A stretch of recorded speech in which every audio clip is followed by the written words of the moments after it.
अभी हाल में ही मैंने पढ़ा है कि भारत के 10 राज्यों के 24 जिलों में संवाद केंद्र स्थापित होगा, जिसमें विवाह से पूर्व युवक युवतियों को आपस में बातचीत करने के लिए मौका दिया जाएगा।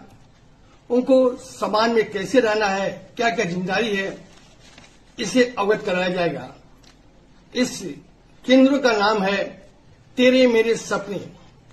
आखिर ऐसा क्यों नौबत आ गया कि विवाह पूर्व युवक युवतियों को क्लास लेना पड़े और सीखना पड़े कि हम एक दूसरे के प्रति कैसे ईमानदार रहें, पारिवारिक समस्याओं से कैसे निपटा जाए और एक सुख दुख को कैसे बांटा जाए।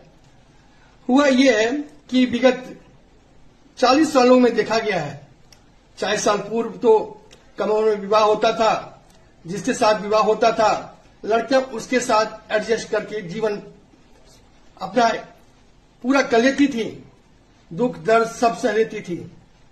लेकिन विगत 40 वर्षों में बहुत अंतर आया है। लड़कियां शिक्षित हुई हैं, शिक्षा के लिए बाहर गई हैं, मैच्योर्ड होने में शादियां हुई हैं। ऐसे में लड़कियां और या युवक युवतियां दोनों कहेंगे, उनका समाज से, परिवार से संपर्क टूटता है। न उन्हें अपनों का डर होता है, न आस पास लोगों का ही डर होता है। उनके आंख का पर्दा हट चुका है।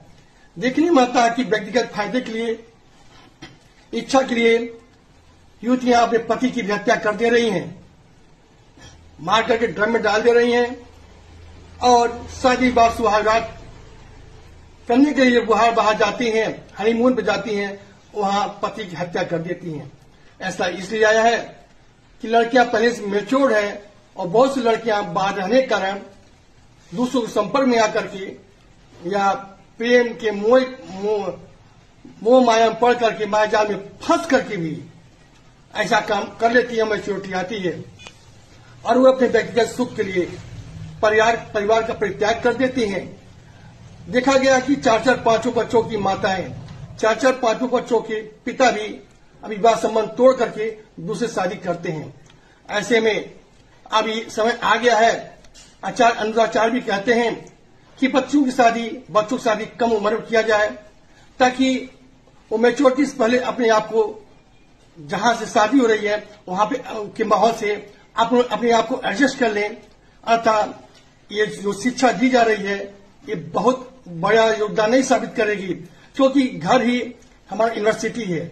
माता पिता जो शिक्षा देते हैं नैतिकता पूर्ण होती है, मर्यादित होती है, परिवार में कैसे समन्वय बनाकर रहा जाए ये होती है। इससे अगर माँ बाप बच्चों को दूर कर रहे हैं तो किताबी शिक्षा से कोई परिवार चलने वाला नहीं है। इसलिए मेरा भी सलाह है, बच्चियों का, युवतियों दोनों का, युवक युवती दोनों का कम उम्र में शादी की जाए। धन्यवाद। मैं नमस्ताना गोरखपुर से।